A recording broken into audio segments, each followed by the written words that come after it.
سلام بر وکس.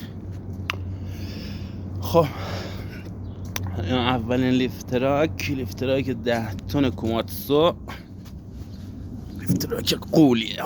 قول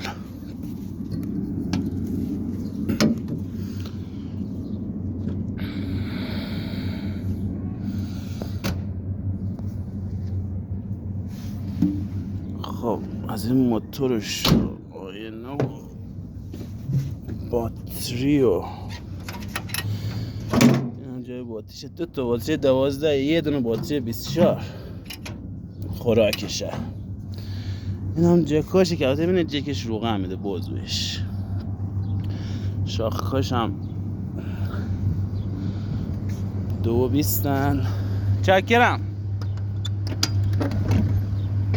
درش هم وارد کشویی باز میکنیم و بسم الله الرحمن الرحیم و به این هسته این بچه داخلش هم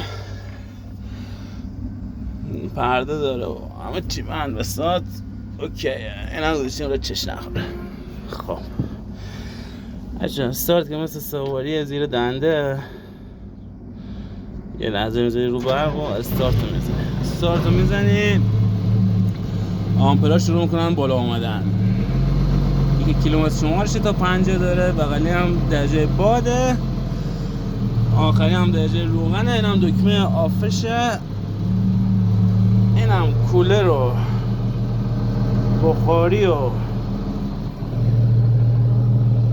زندگیشه. این هم دکمه ایسی و این هم دکمه کولر و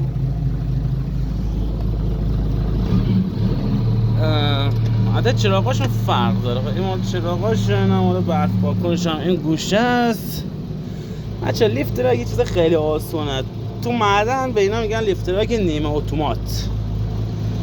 نیمه اتومات چجوریه؟ یعنی کلاچ نداره ولی باید بگیری کلاچشو، نگیری هم مشکلی نداره. بهشون میگن نیمه اتومات. اما اینکه 2 تا لیور داره. اکثر لیفتراک‌ها 3 لیورن، این 2 تا لیور داره. لیور اول سمت چپ مال بالا پایینشه. هرچی هم گاز بدی با قدرت بالاتر میاد بالا. اگه برای پایین اومدنش نیازی نیست خیلی گاز بدی، خودش میاد پایین، فشار نمیخواد. این لیور سمت راستم مال سینه است. سینه ای رو میگیره و کاور میکنه و برمیگردونه. بچه این دنده سبکشه. این هم بخش این دنده عقب، دنده جلو خلاص سبک سنگی.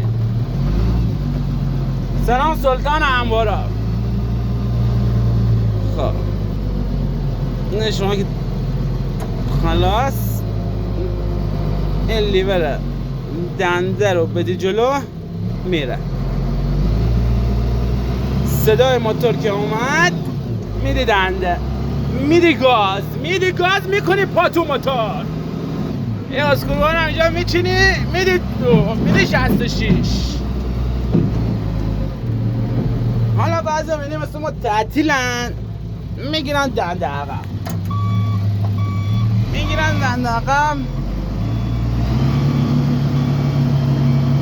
و میرن دستگاه رو پارک میکنن.